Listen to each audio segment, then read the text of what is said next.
Okay, this is Lenny Ravitz.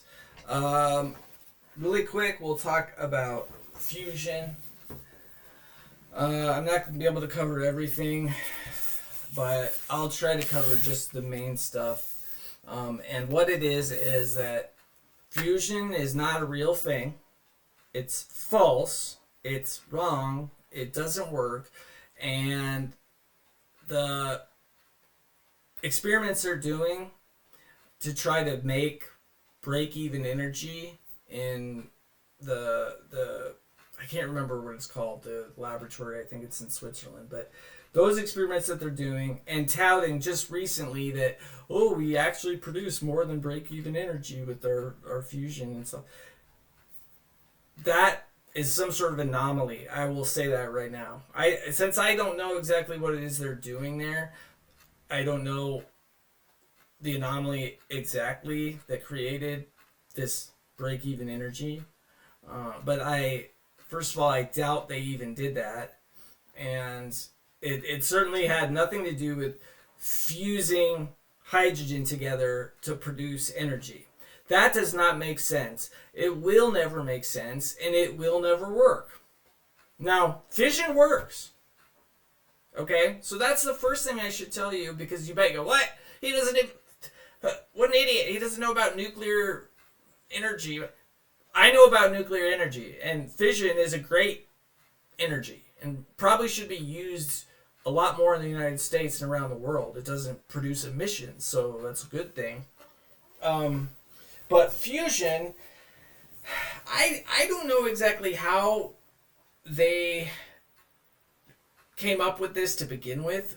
What I think probably happened was that some scientists, this would have been 100 years ago, between 100 and maybe all the way up through 25 years ago or so, they looked at the sun and they said, wow, we have this giant ball of fire producing billions and billions of gigawatts of energy every second.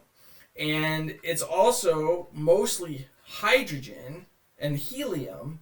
And it's hydrogen that's producing helium.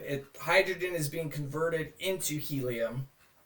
And what must be happening is that the hydrogen is being combined by enormous pressure and force, and it's fusing together. So hydrogen is one proton, one neutron, or just one proton, and those atoms are fusing together under enormous force and pressure, creating helium. We can see these things through certain telescopic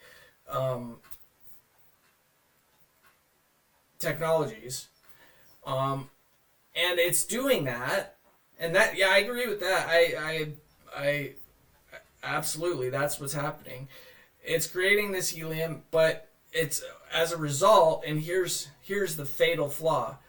They said as a result, energy is being released. The problem is the order of things, the logical order of things they have all wrong from the very beginning. And since then, it's been tens of years of trying to make these tokamaks with magnetic fields, right, to hold this enormous amount of temperature. And they're trying to push hydrogen together and release energy from it.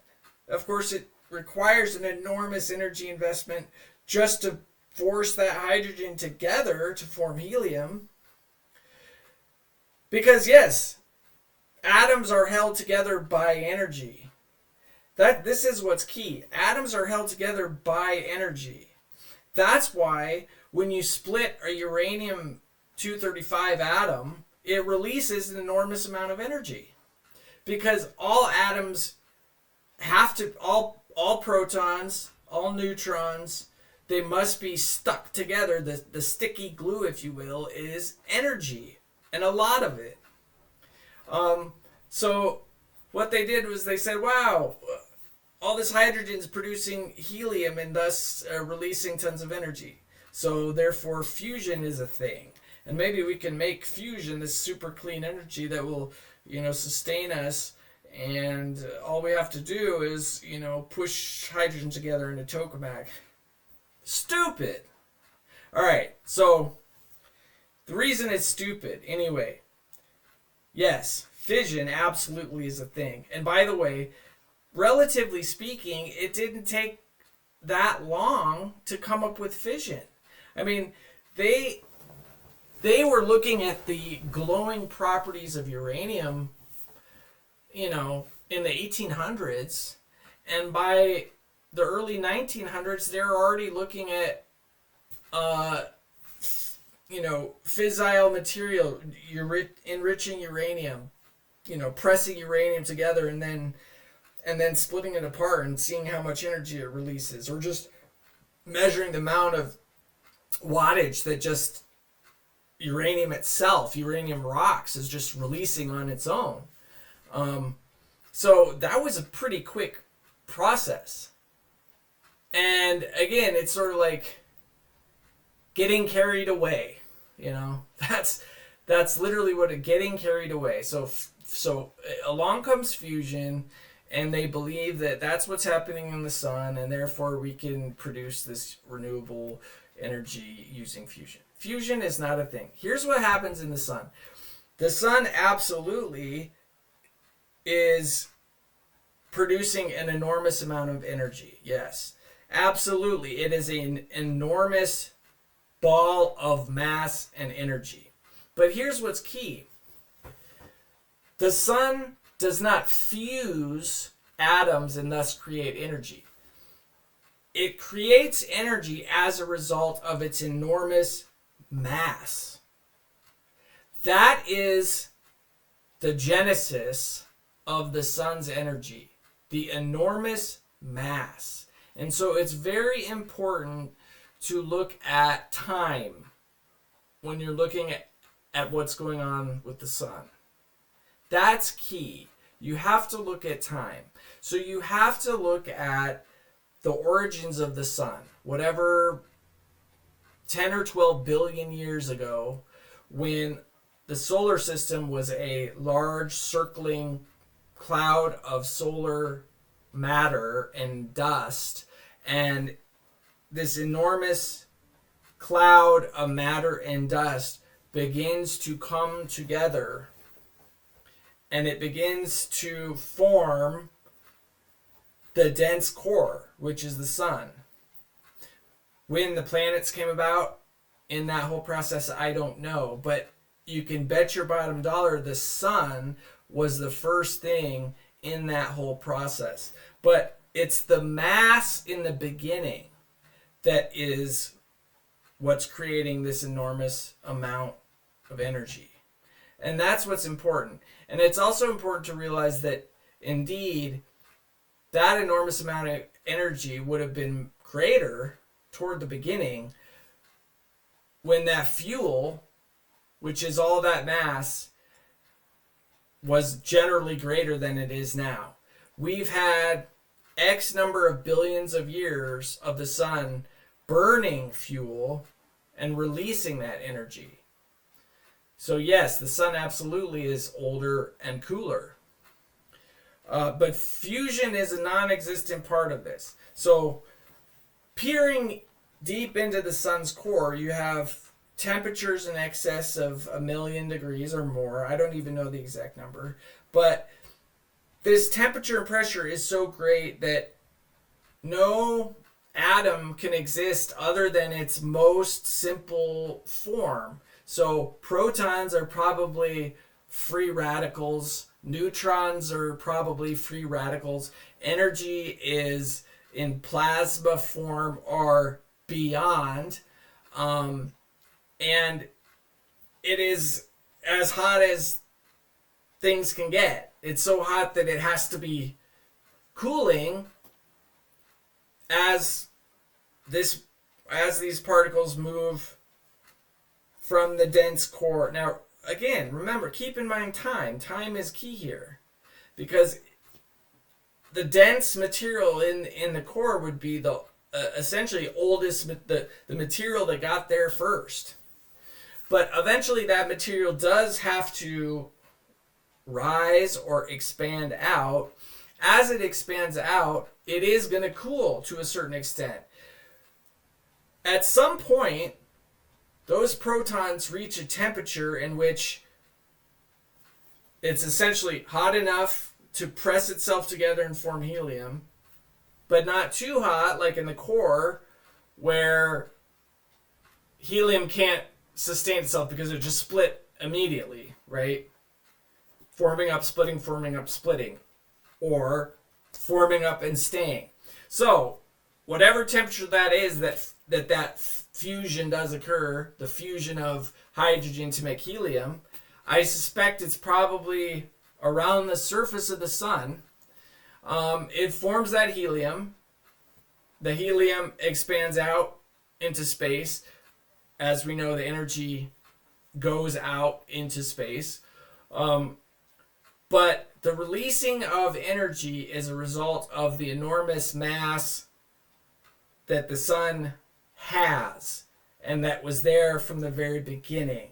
It isn't in the process of fusing atoms and then releasing energy. The energy is already there. It's already being used. It's already emanating from the massive nature of the sun itself. Okay? This stuff shouldn't be, it's, yeah, if it is a little confusing, sure. Because we're talking about the universe here. So, of course. But the point is, fusion, this notion that in the sun, hydrogen is pressing together and then releasing energy. Do you see what I'm saying? The order is all wrong. Hydrogen is pressing together at some point where it reaches the right temperature, probably around the surface of the sun. That hydrogen is pressing together, creating helium at that moment, and that mass and energy is then proceeding outward. Of course, this is all happening very fast.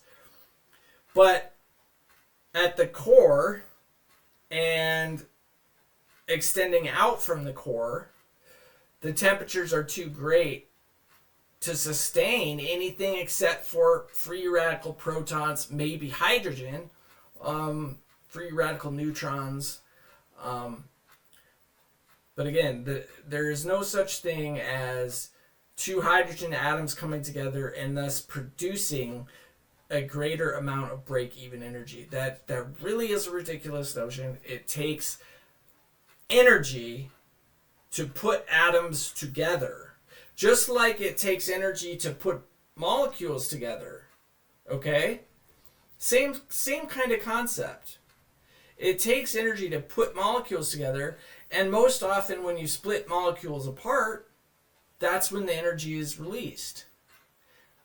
Same concept with hydrogen and helium. So the crazy part about all this is that those physicists and chemists and people like that in CERN and the Hadron Particle Accelerator Laboratory and those places, they're just going about their merry way and their daily business, working on their fusion, core and stuff like that. And once every 20 years, they put something out like they did last year or whatever. We produced more than break-even energy. And people just kind of go, oh, that's interesting. And then but go about their merry way. Still teaching it in high school and college. And it's complete baloney. Anyway, chew on that one for a bit if you want. And as always, I welcome any kind of commenting or debate about the subject. This is Lenny Ravitz. Thank you for listening.